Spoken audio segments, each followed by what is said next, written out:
Near the stronghold's inner sanctum, a strange sensation crept over me. An indescribable feeling of displacement, a sense of vertigo, as reality itself appeared to warp and bend around me. The disturbance seemed to emanate from the sanctuary's furthest chapel. As I cautiously approached, the sense of dislocation intensified with each step. So this was the tomb of the beloved King William the Just, beatified here as the martyr and catalyst of Mobius's crusade. I was reminded of Kane's journey as a fledgling vampire, how Mobius coerced him to travel back in history and assassinate William, thus igniting a genocidal hatred of vampires among the citizens of Nosgoth. And here I discovered the source of the displacement. The Soul Reaver itself, laid out like a holy relic, and broken, apparently in the battle between William and Kane. I had not thought such a thing was possible, until, of course, Kane shattered the blade against me when he tried to strike me down. Thus the captive spirit inhabiting the Reaver was released, and binding itself to me, became my symbiotic weapon.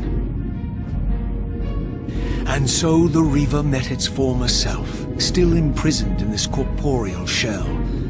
I watched, mesmerized, as the Wraith blade uncoiled itself and snaked down the length of the physical blade. Embracing its twin, its mirror self, the Reaver's long dormant spirit was now fully aroused, and for the first time, I felt the true presence of this other entity, willful, ravenous, and deranged from thousands of years of imprisonment.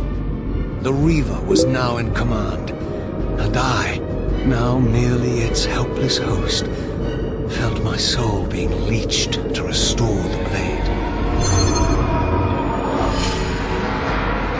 But the Reaver knew better than to destroy its host, and just as I neared the brink of oblivion, the blade released its hold on me. As I recovered, I realized we were now bound together in a fragile alliance. The Reaver no longer merely my symbiotic weapon, but a sentient parasite competing for control. What have you done to me, Mobius? Is this your trap? How mine? Don't forget it was Kane who led you here, not I. While you curse me, the only soul in Nosgoth ready to guide and assist you, Kane laughs at our folly and revels in your dismay. These blades, now coiled in sinister embrace, have inspired terror in the hearts of creatures far more durable than you, old man. Bound together as they are, I can only imagine what they could do to your soul's fragile shell. Raziel, I beg you to stay your hand. This was none of my doing. I have sought only to aid you in your righteous quest. Why, you're trembling, Mobius. Has your confidence abandoned you? You seem to have made a fatal error by leaving your precious staff behind. Is that where all your courage comes from? Listen to me, Raziel. You don't know what you're doing. I have taken an enormous risk by appearing here before you, so defenseless, yet eager to prove my good intentions. If there's anything left of the Seraphim in you, you won't do this. While you threaten me, your true enemy eludes you. Don't concern yourself with Kane, old man. He'll join you in hell soon enough. As you said, death comes for us all. Yes, the Wheel of Fate demands it. What did you say? The Wheel of Fate. The inexorable cycle of death and rebirth to which all men are compelled.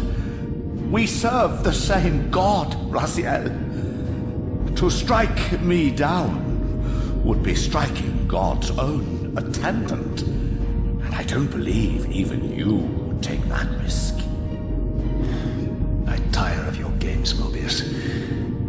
Now that I know you fear me, I needn't concern myself with you. Cain is waiting for me. Go then, Raziel. Seek Cain out and destroy him, in the name of the one God we both serve.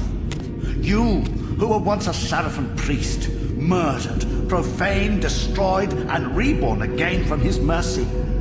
You are now most powerfully equipped to be his agent, his instrument of restoration and retribution. My own vengeance is motivation enough.